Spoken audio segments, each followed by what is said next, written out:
Bismillahirrahmanirrahim. Assalamualaikum warahmatullahi wabarakatuh. Waalaikumsalam warahmatullahi wabarakatuh. Alhamdulillahi rabbil alamin. Wassalatu wassalamu ala asyrafil anbiya'i wal mursalin. Sayyidina wa maulana Muhammad wa ala alihi wa sahbihi ajma'in. Asyhadu an la ilaha illallah wahdahu la syarikalah. Wa asyhadu anna Muhammadan abduhu wa rasuluhu alladzi la nabiyya ba'dah amma ba'd. Allahumma rabbi yassir wa la tu'assir wa tammin bil khairi ya fattahi alayma bika nasta'in. Allahumma rzuqna fahman nabiyyin wa hifdzal mursalin wa sur'ata ilhamin malaikatil muqarrabin. Amin ya Allah ya rabbal alamin. Ikhwan dan akhwat yang dimuliakan Allah Subhanahu wa taala, insyaallah kita akan coba sama-sama memutolaah kitab Muqaddimah Al-Jazariyah karyanya Imam Ibnul Jazari. Mudah-mudahan dalam 10 pertemuan kita bisa selesaikan. Ya, kitab ini bidangnya adalah bidang ilmu tajwid.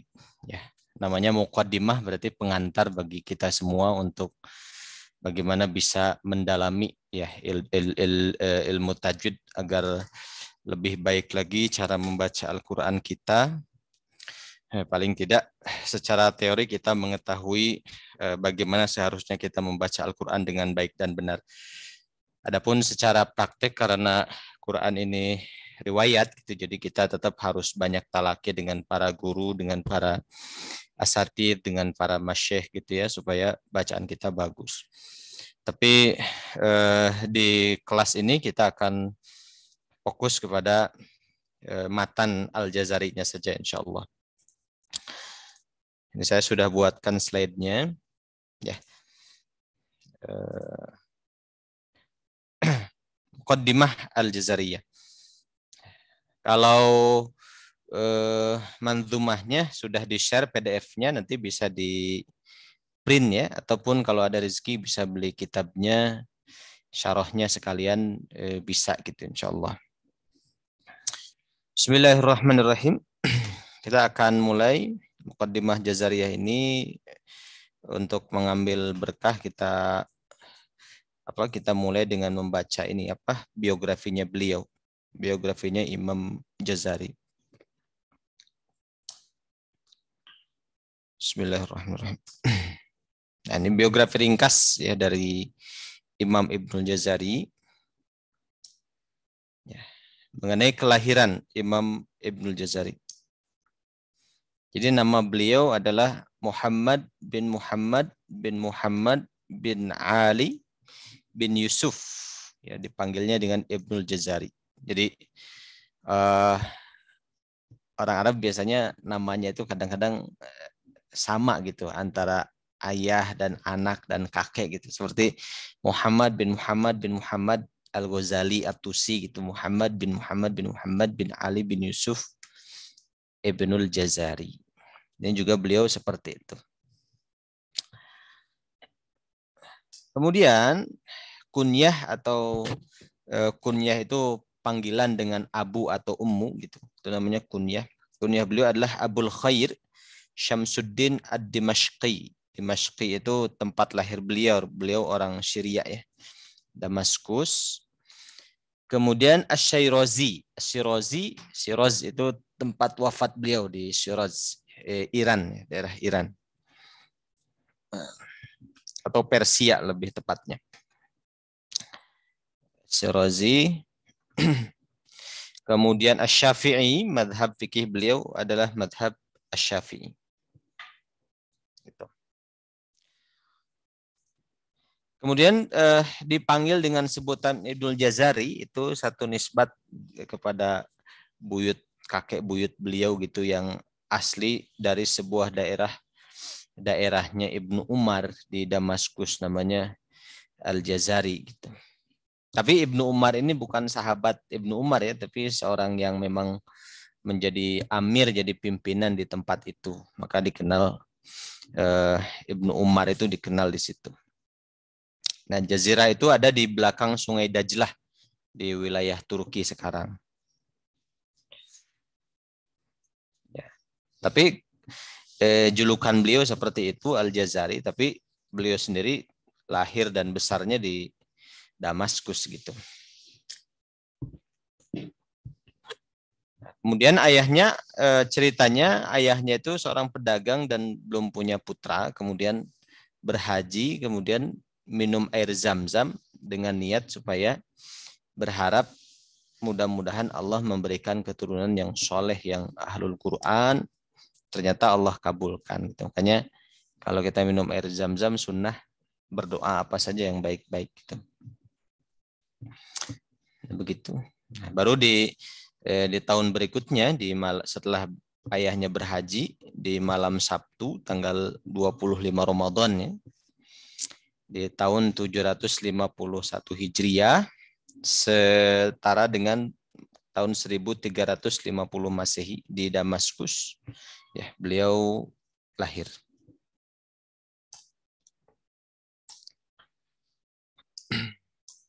Nah, kemudian kehidupan beliau, hafal Quran di usia 13 tahun, kemudian jadi imam sholat di usia 14 tahun, kemudian belajar qiraat usia 15 tahun, terus kemudian mengumpulkan bacaan-bacaan riwayat-riwayat ya qiraat. Ya. Kepada Syekh Ibnu Labban di usia 17 tahun. Mohon maaf. Kemudian talaki kepada masyayikh di Syam, di Mesir, di Hijaz, berarti beliau safar ya ke berbagai daerah untuk mendapatkan riwayat Al-Qur'an gitu. Memang perjuangan luar biasa. Tapi di samping belajar Quran juga belajar hadis kepada para pakar hadis. Juga belajar fikih pada para ahli fikih. Belajar usul, ma'ani, bayan, diantaranya kepada Imam Al-Qazwini. Ya, diizinkan berfatwa, berarti beliau itu bukan cuma pakar Al-Quran, beliau juga pakar hadis, beliau juga pakar fikih gitu, tetapi yang lebih dikenalnya sebagai pakar Al-Quran. Nah, berfatwa diizinkan oleh Imam Ibnu Katsir dan Imam Al-Bulkini. Nah, baru setelah itu menjadi pengajar Al-Quran di Masjid Umawi di bawah Kubah Nasr, kembali ke Damaskus itu. Kemudian di sana juga membangun madrasah Darul Quran Al-Karim di Damaskus juga.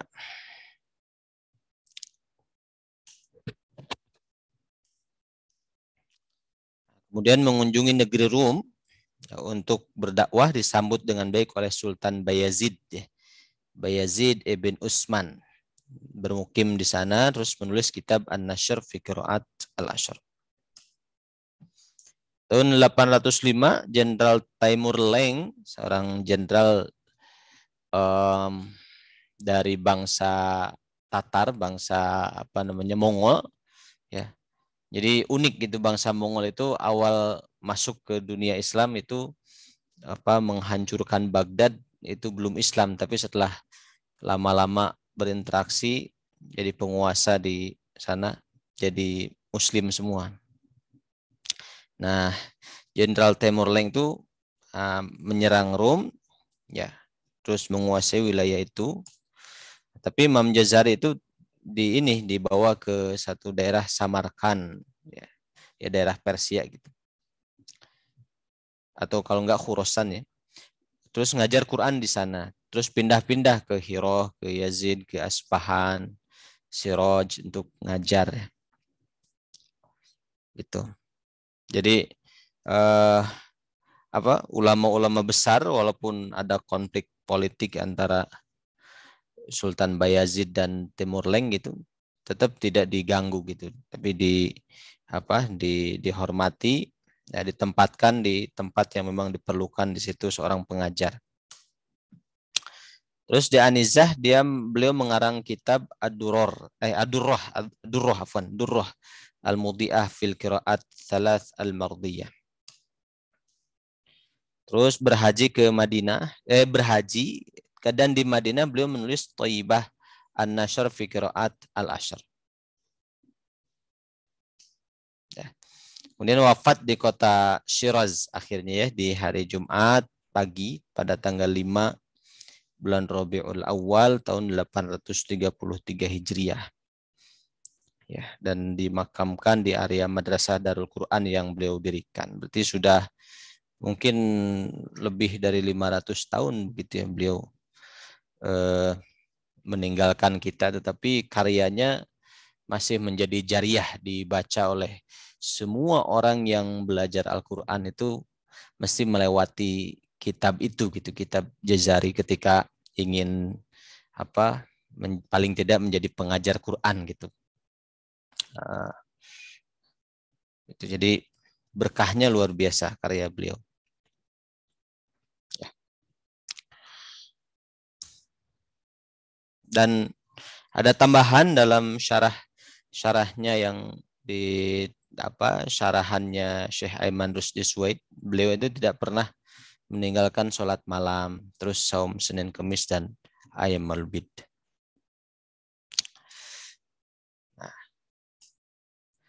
Nah, sebelum kita masuk ke pelajaran Manzumah Jazariyah, tentu sudah jadi tradisi ya kita mengulas 10 pendahuluan dalam mempelajari satu cabang ilmu, ya, terusus ilmu syar'i.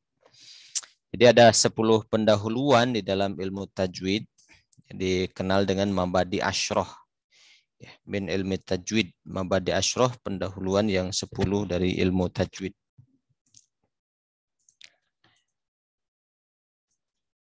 Ya, mabadi asyrohnya, inna mabadi kulli fanin asyroh, al-haddu wal mawdu'u thumma thamrah, wa fadluhu wa nisbatun wal wadi'u, wal ismul istimdadu hukmu syari'u, masailu wal ba'du bil ba'di iktafa, wa man darul jami'a hazis syarafa. Sesungguhnya pengantar atau pendahuluan-pendahuluan bagi setiap cabang ilmu asyroh ada 10. Al-haddu pertama definisi. Kita harus tahu definisi dulu. Kita ini mau belajar ilmu apa, gitu. Definisi al-haddu wal maudu. Maudu itu objek kajian. Ilmu ini objek kajian itu membahas tentang apa. Wa thamroh, kemudian thamroh, hasil dari mempelajari ilmu ini kita mau dapat apa. Kemudian berikutnya wa fadluhu, fadilahnya, ya, belajar ini keutamaannya apa. Kemudian wa nisbatun, nisbah, ya, nisbah, hubungan ilmu ini dengan ilmu yang lain. Ya. Wal wadi'u, kemudian penggagasnya siapa. Wal ismu, namanya apa ilmu ini. Al istimdadu, pengambilannya dari mana, sumbernya dari mana.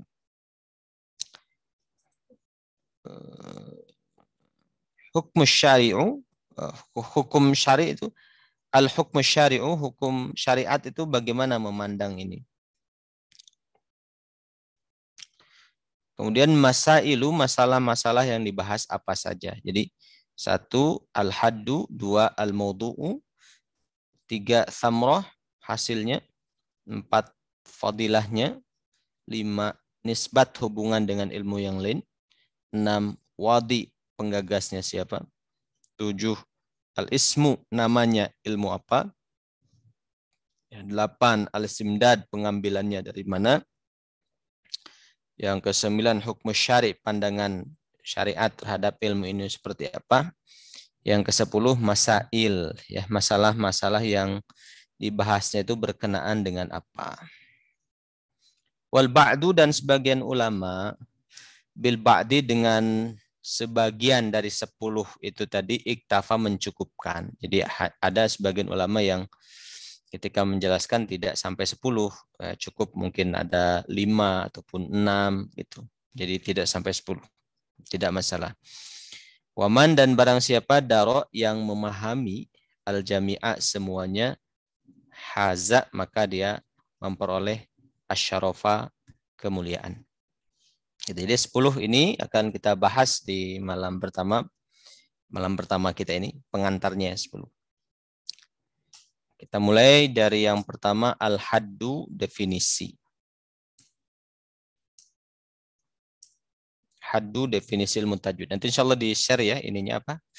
Slide-nya. Apa itu ilmu tajwid?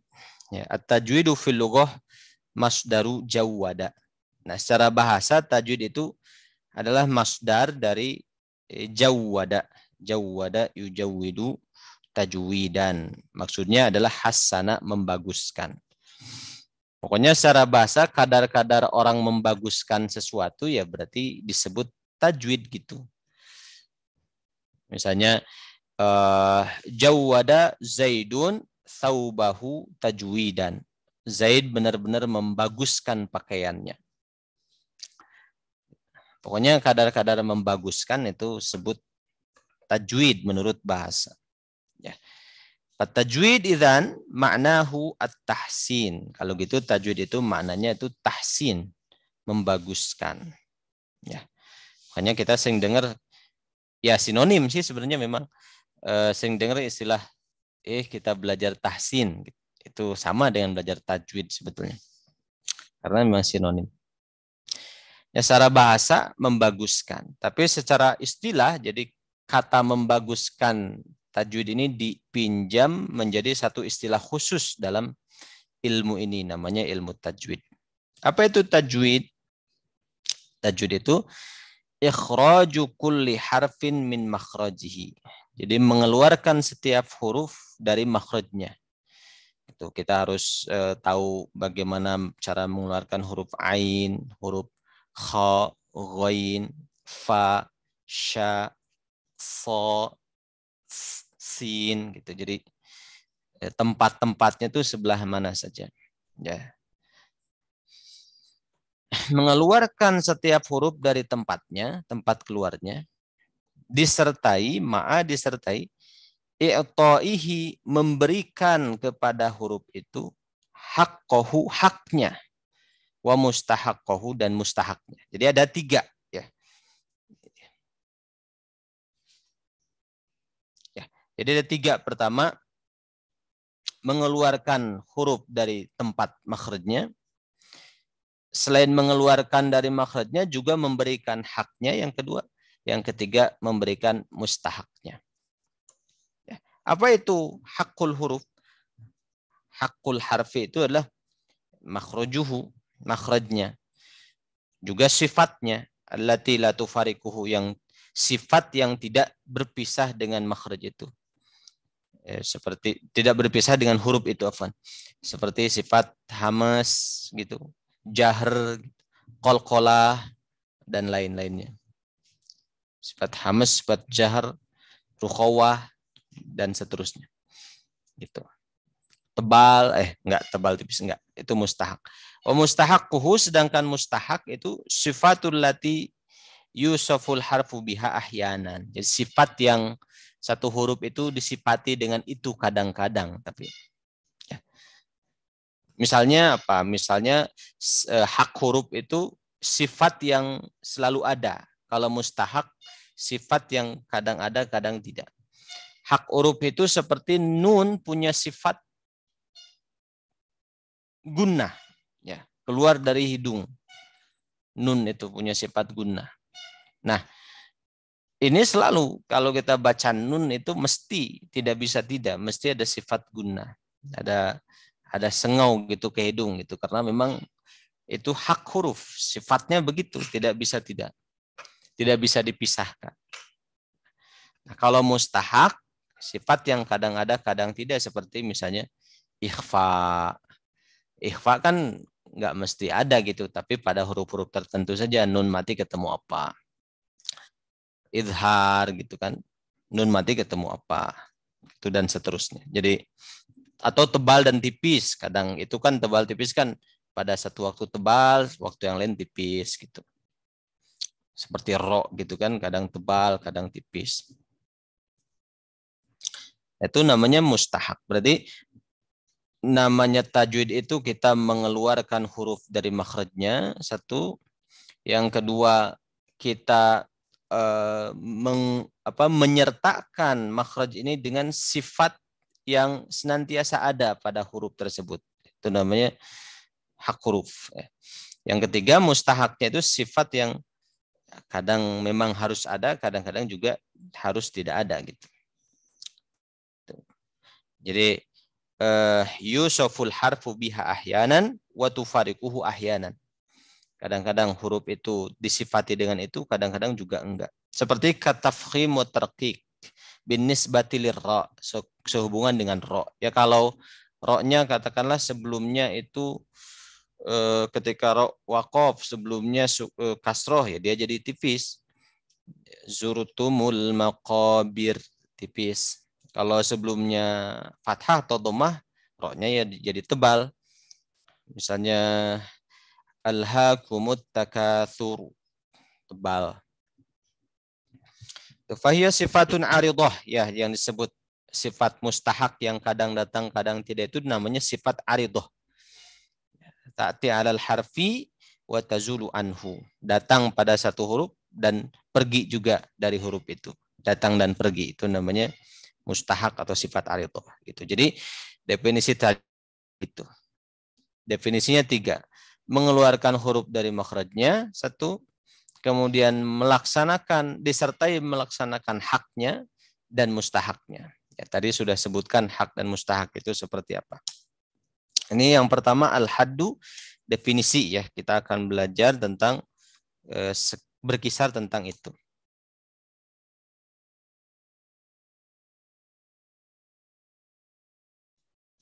Ya, suara saya jelas atau kurang jelas? Sangat jelas, Ustaz. Jelas. Mungkin yang lain ada yang kurang bagus sinyalnya. Mungkin ada sinyal yang kurang bagus ya. Silakan. Kita lanjutkan. Nah, sekarang yang kedua al-haddu wal maudu'u. Objek kajiannya apa? Kita belajar tajwid ini, objek yang dikaji dalam tajwid ini apa? Al-maudu'u alladhi yabhathu fihi ilmu tajwid huwa al-kalimatul qur'aniyah. Jadi tema-tema atau objek-objek yang dibahas dalam ilmu tajwid ini ya tentu kata-kata yang ada di dalam Quran secara khusus gitu. Min haitsu i'ta'ul hurufi haqqaha wa mustahaqqaha. Ya dari aspek bagaimana melaksanakan hak dan mustahaknya huruf tersebut. Duna takallufin, dengan tidak berlebihan, fin nutqi, dalam pengucapan, au ta'assufin, dengan begitu susah berat gitu kan. Kadang-kadang kan ada orang mengucapkan dengan terlalu berlebihan, misalnya membuka mulutnya terlalu berlebihan, memonyongkannya terlalu berlebihan, kemudian mengkasrohkannya terlebihan. Gitu. Nah, tapi yang dimaksud di sini tidak berlebihan. Nah, hukum-hukum tajwid yang ada dalam Quran memang objeknya Quran, karena selain Al-Quran itu tidak seketat Al-Quran, walaupun sama-sama bahasa Arab, tapi enggak ketat. Di antaranya yang tidak ada ya di luar Al-Quran dalam bahasa Arab sehari-hari itu hukum gunnah, itu enggak ada. Mim mati, mim tasdid, nun tasdid, terus ikhfa, idgham. Nah, hukum-hukum seperti itu enggak ada. Tahan dua harkat itu enggak ada. Bahasa Arab biasa itu enggak ada. Ya tentu kalau misalnya kita nanya ke orang, min aina ant, kamu dari mana gitu kan. Enggak ditahan dua harkat, min aina ant. Nah, enggak gitu. Itu enggak ada dalam bahasa Arab biasa. Ataupun misalnya mad ya. Mad yang dibaca lebih dari dua harkat itu enggak ada dalam bahasa Arab biasa. Ja'a, fulan datang. Ja'a fulan. Dalam bahasa Arab ya gitu. Kalau Quran kan harus ja'a 4 harkat. Itu enggak ada dalam dalam keseharian, enggak ada. Terus apalagi yang tidak ada di dalam keseharian itu saktah. Saktah, aturan saktah itu enggak ada. Orang mau dalam Quran kan ada ketentuan beberapa titik dia harus berhenti sejenak tapi jangan tarik nafas gitu kan. Misalnya kalla bal rona ala qulubihim, bal rona, dia nggak boleh tarik nafas, berhenti sejenak. Nah, tapi dalam bahasa Arab sehari-hari kan nggak gitu. Nah, gitu. Terus juga aturan ketat mengenai wakaf juga, di mana dia harus berhenti, kemudian bagaimana kalau mau lanjut lagi gitu kan. Itu dalam bahasa keseharian itu nggak ada. Nah itu jadi objek kajiannya adalah kata-kata yang ada di dalam Quran. Objek kajian khusus tentang Quran ya, dari aspek tadi hak dan mustahak itu. Ini yang membedakan Quran lebih ketat daripada bahasa Arab biasa. Tapi kalau makhraj dan sifat sama. Kalau kita belajar bahasa Arab itu akan sangat berguna belajar makhraj dan sifat itu. Ya contohnya misalnya kita bilang ibroh dengan ibroh kan beda. Kalau ibroh itu jarum, kalau ibroh mengambil pelajaran gitu. Nah gitu kan. Makhraj dan sifat dalam bahasa Arab sehari-hari pun sangat terpakai gitu. Seperti itu. Jadi intinya tidak semua hukum-hukum yang ada dalam cara membaca Quran itu dipraktekkan dalam bahasa Arab biasa. Lebih ketat kalau Al-Quran. Terus berikutnya al-hadd wal mawdu' thumma thamrah. Thamrahnya, hasilnya. Kita ini mempelajari ilmu tajwid itu buat apa? Pelajarinya al-thamratu al-marjuwatu ya. Hasil yang diharapkan min ilmu tajwid, dari ilmu tajwid adalah saunul lisan anil lahni. Menjaga lisan dari salah pengucapan. Ya. Wa huwal mailu anis shawab inda qiraati kitabillah. yakni melenceng dari cara baca yang benar lahan itu ketika kita baca Quran. Itu. Nah, kalau orang belajar tajwid dia akan terjaga fasaunul qari lisanahu anil khata wal lahni fi kitabillah yadmanu lahu kamal al ajri wa thawab. Ketika seorang membaca dengan baik dan benar, terjaga lisannya sesuai membacanya dengan kaidah yang sudah diwariskan secara turun-temurun dari Nabi kepada sahabat, pada tabi'in, sampai pada guru-guru kita semuanya. Membaca dengan baik dan benar, maka akan sangat dimungkinkan kita ini mendapatkan pahala atas apa yang kita baca. Wa nailu ridha rabbih, wa nailu ridha rabbih, wa naila ridha rabbih, dan juga memperoleh ridhonya Allah Subhanahu wa taala. Wa tahsunu lahu sa'adah fid darain, dan juga dapat menghasilkan kebahagiaan di dunia ataupun di akhirat gitu. Jadi ini kan 2 bulan lagi Ramadan nih. Jadi kita coba, barangkali ada yang banyak hal yang perlu diperbaiki dalam bacaan-bacaan kita. Nah, nanti pas Ramadan tuh udah siap gitu. Jadi jangan lupa gitu hukum-hukum tajwidnya gitu. Nah, kadang-kadang ketika masuk Ramadan kita lihat sebagian orang itu semangat membaca, padahal itu sunnah. Tapi tidak semangat untuk memperbaiki bacaan, justru itu yang wajib. Nah, yang wajib ditinggalkan untuk mengejar yang sunnah gitu.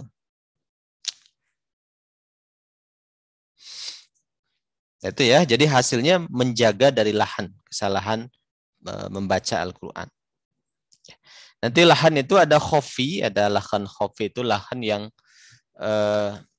ada lahan yang jali dulu. Lahan jali itu lahan yang sangat terlihat gitu. Orang biasa pun ya bisa tahu. Misalnya saya bilang, misalnya siratal ladzina an'amtu, misalnya siratal ladzina an'amtu, nah gitu pakai dhammah, yaitu lahan jali, jelas sekali gitu, kentara. Ada perubahan dalam mad misalnya ataupun dalam harokat, itu jali, jelas. Dan kalau merubah arti, nah, dikhawatirkan menjadi dosa kepada si pembacanya. Tapi kalau yang khofi misalnya yang panjangnya harusnya 4 harokat, dia lebih panjang, kurang panjang sedikit gitu. Hal-hal yang seperti itu khofi. Atau misalnya kurang tebal, kurang tipis, itu khofi. Tapi intinya dengan belajar tajwid kita bisa meminimalisir ya kesalahan di dalam membaca, istilahnya lahan, baik itu yang khafi, yang samar, ataupun kesalahan yang jali, yang jelas, yang kentara kelihatan. Ya. Nah, saunul lisan anil lahan fi kitabillah ya'ti bi arba'ati umur. Untuk menjaga lisan dari kesalahan itu kita melaksanakan 4 perkara. Pertama, riyadhatul lisan wa kathratu takror. Jadi latih lisan kita terus banyak ngulang-ngulang. Ya tentu saja dengan guru kita gitu ya. Nanti ikhwan dan akhwat punya guru di tempat masing-masing, guru Al-Qur'an. Nah, betul-betul diperbaiki bacaannya. Dilatih. Ma'rifatu makharijil huruf, juga harus tahu teorinya. Di mana tempatnya huruf ini, huruf ini, huruf ini. Ma'rifatu sifatiha, juga harus tahu teori makhraj, teori sifat harus tahu gitu. Supaya terbayang gitu, oh yang harus diperbaiki itu ini. Terus ma'rifatu ahkamil kalimatil Qur'aniyah, juga mengenal hukum-hukum kata-kata di dalam Al-Qur'an gitu ya. Baik itu yang umum ataupun yang spesial, yang khusus. Itu diantara tips supaya bisa menjaga supaya lisan kita bisa diperbaiki gitu, terjaga. Nah sekarang yang berikutnya fadilahnya apa? Keutamaan ilmu tajwid. Fadilahnya adalah tadi sama, menjaga lisan dari kesalahan tadi. Ya. Hubungannya dengan ilmu yang lain apa? Hubungannya. Jadi hubungannya itu ilmu tajwid ini adalah bagian dari ilmu syariat. Ya, ilmu syariat itu yang ilmu yang kaitannya dengan wahyu, objek kajian itu wahyu. Muta'alliqah bil Qur'anil Karim, berkaitan dengan Al-Qur'an yang mulia. Jadi cabang ilmu Al-Qur'an, ilmu tajwid itu. Ya. Karena tentu saja sejak awal memang Quran itu sampai kepada kita dari sisi periwayatan nasnya, teksnya, apa adanya seperti itu, dan juga plus cara bacanya. Itu jadi benar-benar Allah menjaga ya, menjaga teksnya seperti itu, tidak ada yang dikurangi, tidak ada yang ditambah, bahkan huruf-hurufnya pun penulisannya harus seperti itu. Nah, kemudian juga cara bacanya sekalian gitu. Jadi dijaga dengan wasilah tentu saja para ulama ya. Wasilah para ulama. Nah, terus berikutnya siapa penggagas ilmu teori tajwid ini? Ataupun baik prakteknya ataupun teorinya. Nah, kalau yang dari sisi amaliyah, min nahiyatil amaliyah, pertama-tama tentu huwa sayyiduna Rasulullah sallallahu alaihi wasallam. Antoriki talakihi an Jibril alaihi salam. Beliau dapatnya tentu talaki dari malaikat Jibril. Ya, kemudian malaikat Jibril an Rabbil Izzah dari Allah Subhanahu wa taala. Tsumma akhadahu as-sahabatu an Rasulillah. Habis itu sahabat belajar dari Rasul. Ya, belajarnya ya tentu dengan musyafahah, langsung Nabi membacakan, sahabat mendengar, menghafalkan gitu. Wa talaqahu at-tabi'una anis sahabah. Kemudian para tabi'in dari sahabat. Terus turun ya wa hakadza ila an wasala ilaina mujawwadan mutawatiron gitu, sampai ke kita seperti itu, turun temurun secara bertajwid, secara mutawatir. Fi kulli fatratin nukila fiha, di setiap angkatan gitu yang dinakal atau diriwayatkan bacaan itu sampai kepada kita seperti itu. Itu diantara keistimewaan Al-Quran yang tentu hanya kita umat Islam yang memilikinya. Kemudian yang ketujuh, namanya. Namanya sudah jelas, namanya adalah ilmu tajwid ya. Allahumma shalli ala sayyidina Muhammad. Ini belum saya rekam ya. Enggak apa-apa, nanti saya coba ini apa? Saya coba sudah direkam ya. Alhamdulillah. Sudah, alhamdulillah sudah. Sudah Ustaz. Ya, sudah alhamdulillah. Terus berikutnya namanya itu ilmu tajwid, terus istimdad pengambilannya. Ya.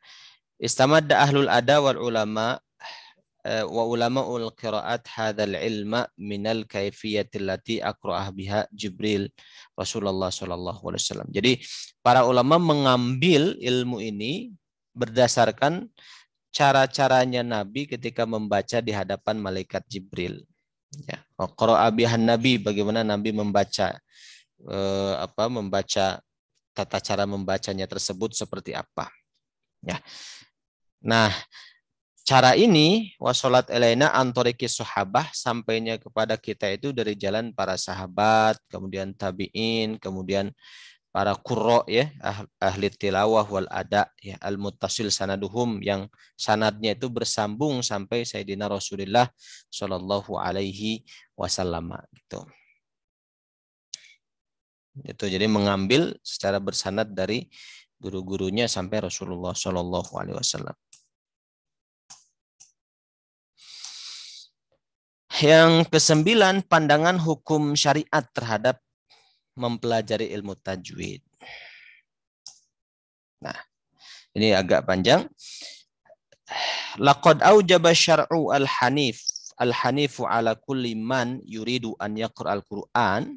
Ya, syariat itu mewajibkan bagi siapa saja yang ingin membaca Quran an yatluwahu tilawatan mujawwadatan, supaya membaca Quran itu dengan bacaan bertajwid.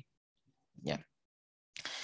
Wa ja'ala dzalika manata kamalil ajri wat thawab ala tilawah. Dan itulah di situ ada kesempurnaan membaca, kesempurnaan pahala, kesempurnaan ganjaran ketika kita membaca Quran. Ya. Nabi SAW sendiri pun membedakan orang yang bacaannya mahir ya, dengan orang yang tidak mahir. Itu Nabi sendiri pun seperti itu. Beliau bersabda dengan sabda beliau, al-mahiru bil Qur'ani ma'as safaratil kiramil baroroh. Jadi orang yang mahir baca Al-Quran, ya, dia derajatnya tinggi ya, bersama dengan para malaikat yang mulia yang selalu berbuat baik. Walladzi yaqra'ul Qur'an wa yatata'ta'u fihi, dan orang yang baca Quran tapi dia kesulitan, tapi dia berusaha supaya bacaannya baik, itu dia berusaha, dia belajar, tapi dia itu tertatih-tatih, kemudian terbata-bata. Wa huwa alaihi syakun, dia merasa berat. Lahu ajron, tetap dapat pahala. 2 pahalanya. Gitu, pahala membacanya dan pahala usahanya untuk sampai pada bacaan yang benar gitu. Ya tentu seperti kita orang Indonesia kan, dialek kita, kemudian pembawaan kita itu berbeda dengan orang asli, orang Arab gitu. Tentu lebih susah gitu untuk untuk memperbaiki bacaan. Nah, mudah-mudahan kita pun dapat pahala 2 ya, dengan sebab itu. Ya. Lidzalika kana ta'allumul tajwid al-Qur'an kana ta'allumu tajwid al-Qur'an wa ahkamut tilawah fardhu kifayatin. Nah, karenanya mempelajari hukum teori ya, teori tajwid itu fardu kifayah. Idza qama bihil ba'du min khassatin nas saqata 'anil akharin. Nah, kalau di kampung kita sudah ada 1 orang sudah faham tentang ilmu tajwid, nah maka 1 kampung itu gugur sudah dosanya. Jadi mungkin di antara kita ada yang di kampungnya belum ada yang faham ilmu tajwid, ya berarti kita yang bertanggung jawab untuk menggugurkan dosa mereka. Nah, amalu bihi fi tilawatil kitabillah fahuwa fardu ain. Tapi kalau mengamalkannya, mempraktekannya itu fardu ain. Ya, ala kulli man yuridu an yaqra'a syai'an minal Qur'an, bagi siapapun yang ingin baca Quran. Itu jadi dibedakan antara praktek dan teori. Kalau praktek fardu ain, kalau teori fardu kifayah. Contohnya misalnya ada seorang baca misalnya dia baca inna a'tainakal kautsar. Nah, terus sama orang ditanya, kok itu innanya dibaca lama gitu. Kata dia yang baca, dia bilang ya Saya dapatnya gitu, kalau ada halisnya yang dibaca 4 harakat. Terus orang nanya lagi, itu hukumnya apa? Ya nggak tahu, saya belum belajar, tapi bacanya benar gitu. Artinya kan prakteknya benar gitu. Tapi istilah-istilah teoritisnya dia nggak tahu. Nah, praktek ini yang fardu ain. Istilah-istilahnya fardu kifayah gitu. Ya kalau umpamanya prakteknya bisa, terus istilah-istilahnya juga tahu, ya lebih bagus lagi. Gitu. Tapi kalau yang bisa cuma prakteknya saja, kadang istilah-istilahnya itu masih ketukar-tukar itu. Mad far'i itu apa saja gitu ya, ada mad iwad, ada mad silah, ada mad macam-macam, dia nggak tahu gitu. Itu fardu kifayah kalau sisi itunya. Ya, tapi kalau bacanya tetap harus betul, itu fardu ain gitu. Nah, yang dituntut yang fardu ain adalah praktek membaca dengan baik dan benar. Nah, biasanya dengan talaki, dengan langsung berhadapan dengan seorang guru, kemudian dibetulkan bacanya secara langsung. Nah, biasanya dengan cara begitu praktek baca Quran itu betul. Kadang-kadang kalau saya ataupun kita semua, kalau baca sendiri di rumah rasanya benar terus gitu kan, karena nggak ada yang ngoreksi. Tapi kalau sudah berhadapan dengan guru kita, oh iya ini salah gitu. Seperti itu. Itu nomor 9. Masih nomor 9 yang agak panjang. Nah, dalil kewajiban. Wad dalilu ala wujubil ilmi bi ahkamit tajwid. Nah, dalil wajibnya memahami hukum-hukum tajwid ada dalam kitab dan sunnah dan ijma. Di dalam kitab Al-Quran Allah berfirman, warattilil Qur'ana tartila. Bacalah Al-Quran itu dengan bacaan yang tartil. Nah, maksudnya ketika kita praktek mulai membaca ya harus tartil bacanya. Wal amru huna lil wujub, kata perintah bacalah Al-Quran itu kata perintah yang menunjukkan wajib. Ya. Karena haitsu lam yarid ma yusarifu hadzal wujuba ilal istihbab, karena tidak ada keterangan yang menyandingi keterangan ini, menyertai keterangan ini, sehingga keterangan yang itu mengalihkan yang tadinya wajib kepada sunnah, nggak ada. Ya, tidak ada indikator menjadi sunnah gitu. Sehingga perintah ini dipahami wajib. Awin nadab ataupun sunnah, ibahah atau bahkan mubah gitu, nggak ada. Itu dalil di Quran. Wa dalilu minas sunnatil mutahharati, sedangkan dalil dari sunnah yang suci adalah sabdanya Nabi SAW, diriwayatkan dari Sayyidina Abu Hurairah. Ya. Meriwayatkan kepadanya Sayyidina Abu Hurairah radhiyallahu anhu, ma'adzinallahu li syai'in ma'adzina lin nabi hasanis saud yataghanna bil Qur'an ya yajharu bihi, rawahu Muslim.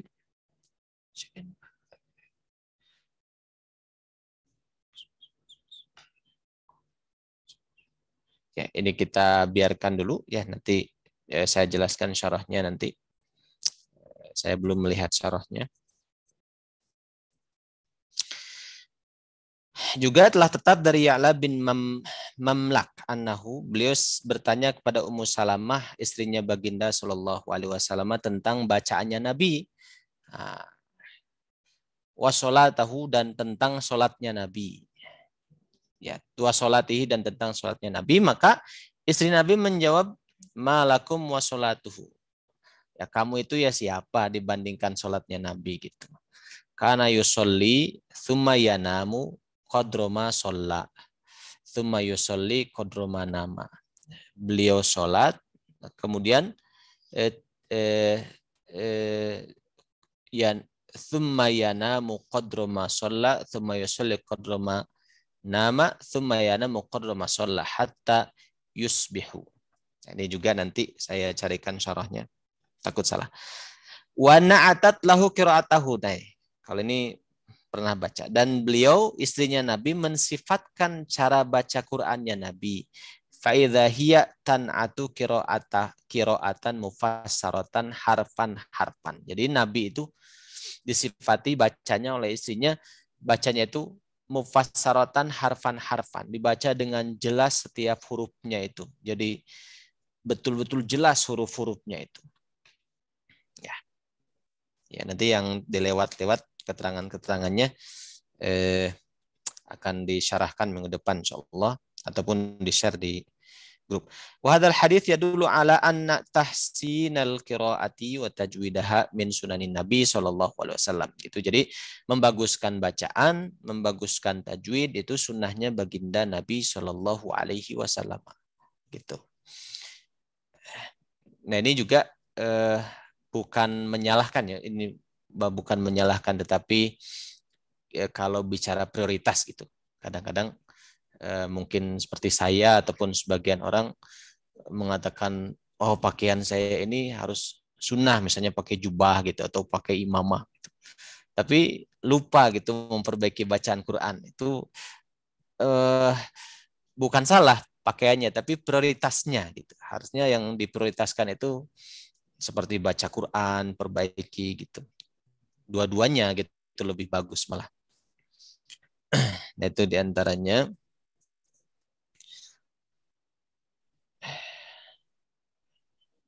Nah, ini juga ada keterangan dari Ibnu Mas'ud. Beliau mengingkari seorang yang membaca kata fuqara dalam Quran dengan qasar, dengan bacaan yang pendek. Ya, ayatnya itu fuqara. Saya lupa lagi. Fuqara. Innamas sadaqatu lil fuqara'i wal masakin. Nah, innamas sadaqatu, orang itu baca innamas sadaqatu lil fuqara'i wal masakin. Jadi bacanya pendek gitu. Terus kata Ibnu Mas'ud, bukan begitu bacanya. Ya. Terus bagaimana engkau mendapatkan bacaan itu dari Nabi? Maka beliau kasih tahu bacanya dengan lebih panjang. Fuqara'i wal masakin. Karena Rasulullah Shallallahu Alaihi Wasallam akroahu iyaha bil mad. Rasulullah membacakan kepada Sayyidina Ibnu Mas'ud terhadap kalimah fuqara itu dengan mad, dengan mad wajib gitu ya, 4 harokat. Ya, ini jelas sekali katanya bahwa membaca Quran dengan bacaan yang benar itu wajib gitu. Adapun di dalam ijma, ya umat Islam sudah berijma, bersepakat dari sejak zaman Nabi Muhammad SAW sampai zaman sekarang tentang kewajiban membaca Quran dengan cara yang diajarkan oleh Nabi SAW. Gitu.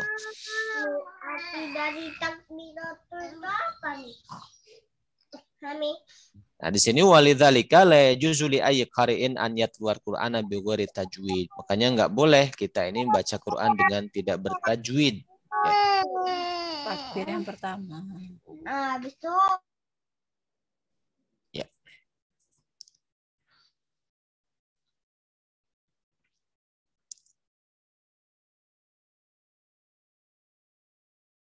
Nah, hatta la yashmuluhul wa'id asyadid liman yukhalifu hadi Nabi sallallahu alaihi wasallam. Sehingga jangan sampai dimasukkan ke dalam ancaman ya di dalam keterangan waman yusyakikir rasula min ba'di ma bayyana lahul huda wa yattabi' ghayra sabilil mu'minin nuwallihi ma tawalla wa nuslihi jahannam wa sa'at masir. Yang intinya orang yang menghalangi jalannya Nabi, kemudian orang yang berbelok dari jalannya kaum mukminin, maka Allah mengancam dengan hukuman di akhirat gitu.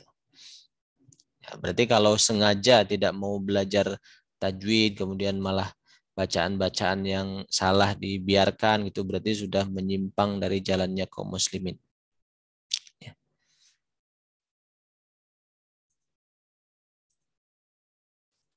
Nah, masalah-masalah yang dibahasnya apa saja di dalam ilmu tajwid ini? Masalah-masalahnya itu adalah tentu al-qadaya wal qawaidi al-kulliyah, ya, kaidah-kaidah yang sifatnya kulli, yang menyeluruh. Misalnya kalau mim, kalau nun mati ketemu ini nanti hukumnya begini. Dimanapun di ayat Quran nanti bakal begitu gitu. Ya. Allati ta'arafu biha ala juz'iyati hadzal ilmi allati wada'aha alul ada wa ulamil Qur'an ya. Intinya seperti itu. Jadi yang sudah distandarkan, ditetapkan oleh para ulama pakar, nah kita ikuti karena masalah-masalah yang dikajinya tentang hukum-hukum yang sifatnya global. Kalau hukum begini, nanti begini. Misalnya hukum nun mati ketemu ini, hukum mim mati ketemu ini, hukum huruf yang bersandingan. Nah, diletaknya dimanapun dalam Quran akan begitu gitu. Ya, nanti ada beberapa pengecualiannya disebutkan. Seperti ahkamul maddi wal qasr, wan nun sakinah, wat tanwin dan lain-lain. Nah, itu ya tentang pengantar 10 hal pendahuluan dalam mempelajari ilmu tajwid. Ya. Kita lanjutkan sedikit lagi. Kita sampai ke muqaddimah jazariyahnya. Bismillahirrahmanirrahim. Ini muqaddimah pembukaan. Di malam ini kita cukupkan sampai pembukaan. Bismillahirrahmanirrahim. Beliau mengawali dengan Bismillahirrahmanirrahim karena mengikuti sabda baginda Nabi SAW, kullu amrin dzibalin la yubda'u fihi bismillahirrahmanirrahim fahuwa abtar. Setiap perkara yang punya nilai yang baik yang dipandang penting oleh syariat, ya, itu kalau tidak dimulai dengan bismillahirrahmanirrahim maka berkahnya itu kurang gitu. Tidak sempurna. Ini manzumahnya, yaqulu akan berkata, siapa yang akan berkata? Roji, orang yang mengharapkan, afwi, ampunan, kasih sayang, Rabbin, Allah subhanahu wa ta'ala, zat yang maha pencipta, yang maha pengurus, pengatur alam semesta, sami'i yang maha mendengar. Jadi akan berkata seorang yang mengharapkan ampunan, mengharapkan kemaafan dari Rob yang maha mendengar. Ya, sang pencipta, sang pengurus, penguasa alam semesta yang maha mendengar. Ya, siapa yang roji yang mengharapkan ampunan dari Allah itu yaitu Muhammad Ibnul Jazari Asy-Syafi'i. Ini sudah dijelaskan biografinya di awal.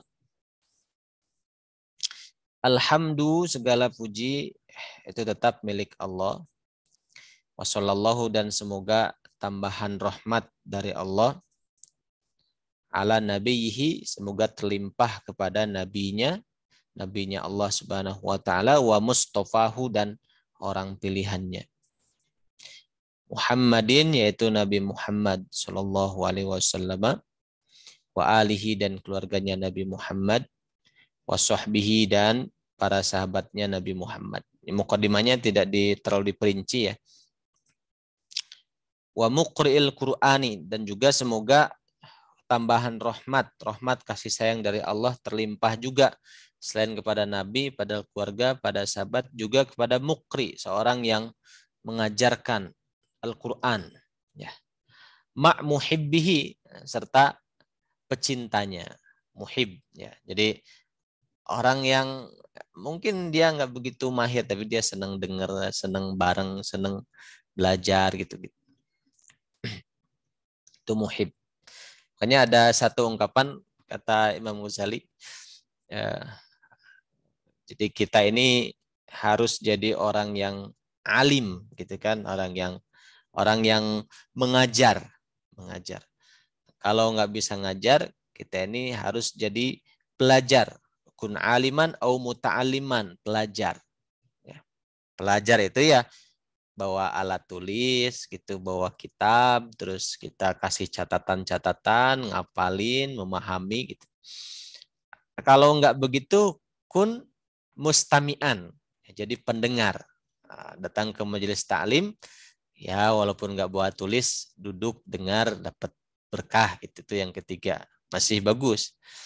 Atau yang keempat, muhibban, datang ke majelis, enggak tapi dia senang.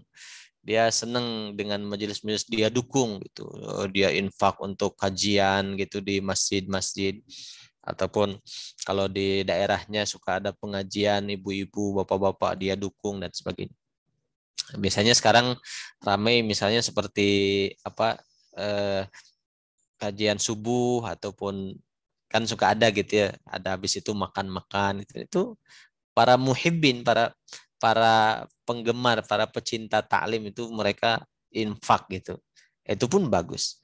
Wala takun khomisan. Jangan jadi orang yang selain itu katanya. Itu yang karena dapat berkah doa gitu ya. Kemudian wa ba'du, dan setelah membaca basmalah, hamdalah, salawat dan salam, inna hadhihi muqaddimah. Sungguh ini adalah sebuah pengantar fima, mengenai perkara, ala qari'ihi, yang bagi seorang pembaca Quran, an ya'lamah, agar dia itu harus mengetahui, hendaknya dia itu mengetahui. Ini adalah muqaddimah, pengantar mengenai hal-hal yang wajib bagi seorang qari, seorang pembaca Al-Quran, an ya'lamahu, untuk mengetahuinya. Jadi kita harus tahu, karena kita mau baca Quran nih, pengantarnya itu seperti apa. Idh wajibun alaihimu muhattam. Karena itu adalah hal yang wajib alaihim, kepada mereka, pada kita yang mau baca Quran. Muhattamu mesti. Wajib sama muhattam itu sama artinya. Disebutkan dua kali itu untuk menguatkan. Ya, wajib, kata orang Sunda, wajib bin kudu, gitu, harus gitu.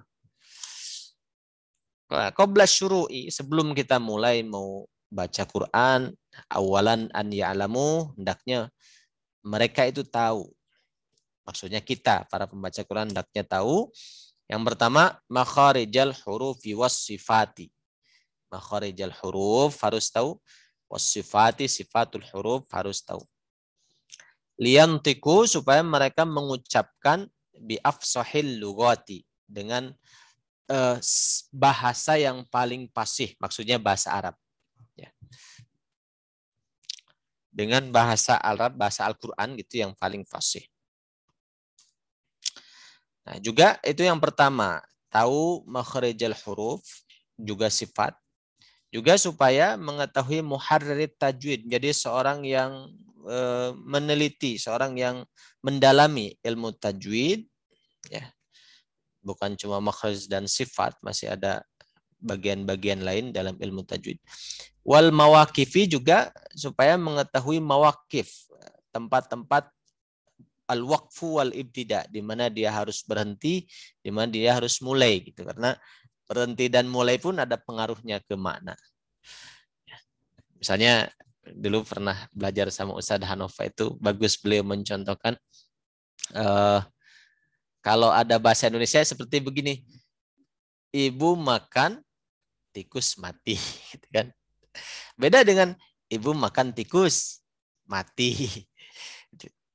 Atau ibu makan tikus mati gitu. Itu kan beda. Jadi berhentinya di mana tuh ada perbedaan. Quran juga gitu, nggak bisa sembarangan berhenti di sembarang tempat gitu kan, terus ada cara-caranya tersendiri. Itu mawaqif harus tahu. Juga ini yang bagus sekali di sini dijelaskan wamal ladzi rusima, dan perkara sesuatu alladzi yang rusima tertulis fil masohifi, di dalam mushaf. Karena rosem atau gaya penulisan Utsmani itu beda dengan penulisan imla'i bahasa Arab biasa. Kita harus tahu. Gitu. Di antaranya min kulli maqtu'in wa mausulin biha. Di antaranya yang maktu, yang terputus, wa mausulin, yang tersambung gitu. Biha, ya, biha di dalam mushaf tersebut. Umpamanya watai unsa, wata'il unsa, dan tak muannas lam takun tuktab biha, yang tidak ditulis dengan ha. Gambarannya maktu wal mausul itu contohnya misalnya di mana tempat kata innama disatukan, kemudian di mana tempat innama yang dipisahkan. Nanti disebutkan di sini, di sini, di sini. Kalau di sini satukan, sini pisahkan. Gitu. Selain innama masih ada banyak lagi. Terus misalnya tak unsa itu tak marbutoh, tapi ditulis nggak pakai tak marbutoh. Seperti rahmatun. Nah, di mana tempatnya ditulis rahmatun dengan begini, di mana ditulis rahmatun dengan begini gitu. Jadi Ada tempat-tempat tersendiri yang tentu tidak boleh tertukar-tukar gitu. Jadi kalau ada salah penulisan, oh ini yang nyetak kok salah menempatkannya gitu kan. Namanya kok harusnya disambung, dia malah dipisah. Karena artinya beda. Itu diantaranya begitu. Nah itu barangkali kita selesai di muqaddimah ini. Ya. Insya Allah ke depan kita akan masuk ke makharijul huruf gitu insya Allah. Mudah-mudahan 10 pertemuan cukuplah sebagai pengantar. Ada yang ingin ditambahkan sebelum ditutup? Ya. Cukup Ustadz. Ya cukup ya. Ini ada pertanyaan, boleh ke Ustadz baca Quran dengan huruf Latin? Ya. Baca Quran dengan huruf Latin itu tidak boleh. Karena huruf Latin itu tidak mewakili huruf Al-Quran. Gitu. Jadi tetap kita akan mengalami banyak kesalahan ketika mengandalkan huruf Latin gitu karena tidak mewakili. Itu terus lagi di sini ada pertanyaan lagi. Apa lagi nih? Assalamualaikum Ustaz, apakah maksud hukum mempelajari fardu kifayah ilmu tajwid ini yang jika dalam maksudnya teorinya fardu kifayah ya. Ya. Oh, teorinya kemudian tentu dia mengajarkan ke orang lain gitu. Jadi tidak untuk sendiri. Jadi dia mewakili sebagai orang yang faham teori-teori ilmu tajwid di satu daerah, kemudian dia jadi tempat bertanya gitu tentang hukum-hukum tajwid. Kemudian tempat dia mengajarkan di situ hukum-hukum tajwid. Jadi tentu tidak untuk sendiri ya. Baca matan jazariyah apakah harus dengan kaidah tajwid? Ya kalau dengan makhraj dengan sifat ya iya. Tapi kalau kaidah tajwid yang dimaksud adalah seketat Quran tidak juga baca matan jazariyah. Itu seperti itu. Ustaz bertanya sebentar. Ya, bangga. Gimana kalau kita tahu teorinya, tapi kemudian begitu pengucapan makharijul huruf itu ya masih tetap salah. Itu gimana, salah nggak ya kalau kita ngasih tahu ke orang teorinya, tapi ternyata kitanya nggak bisa mempraktekannya. Itu gimana Ustaz solusinya? Ya, jadi memang yang harus didahulukan yang fardu ainnya. Kalau teorinya tadi fardu kifayah, yang fardu ainnya itu mempraktekannya. Jadi kalau dibanding-banding gitu ya, pilihannya umpamanya lebih baik prakteknya benar teorinya nggak tahu atau teorinya benar prakteknya salah. Ya mending prakteknya benar teori nggak tahu gitu. Tapi kalau yang paling sempurna ya teorinya betul, prakteknya juga betul gitu. Ya tetap kalau teorinya bisa tapi prakteknya salah tetap ada dosa karena yang dituntut itu kan teori itu kan jalan menuju praktek. Jadi praktek salah satu alternatif jalan menuju praktek. Prakteknya salah berarti masih belum mendarah daging gitu sih teori yang dipelajarinya itu. Itu barangkali. Izin bertanya Ustadz, sebaiknya mushaf yang digunakan apakah mushaf Utsmani atau mushaf Defag? Mushaf Defag itu ya mushaf Utsmani juga. Gitu. Cuma mushaf Utsmani itu kan dalam detail-detailnya itu ya ada ikhtilaf juga. Kalau mushaf Madinah tentu berbeda dengan mushaf yang rujukannya ke Pakistan. Tapi sama-sama Utsmani. Misalnya dari sisi penulisan mad munfasil gitu kan. Kalau Madinah pakai hamzah, kalau yang di Indonesia di Depag pakai alif gitu. Terus dan banyak lagi gitu. Kalau itu sama-sama mushaf Madinah tapi rasamnya Utsmani sama tapi gaya detail-detailnya ada perbedaan-perbedaan gitu. Itu barangkali. Ada lagi mungkin yang menambahkan? Cukup. Insyaallah dicukupkan sampai di sini. Insyaallah minggu depan kita lanjutkan. Alhamdulillahirabbil alamin. Subhanakallahumma bihamdika asyhadu an la ilaha illa anta astaghfiruka wa atubu ilaik.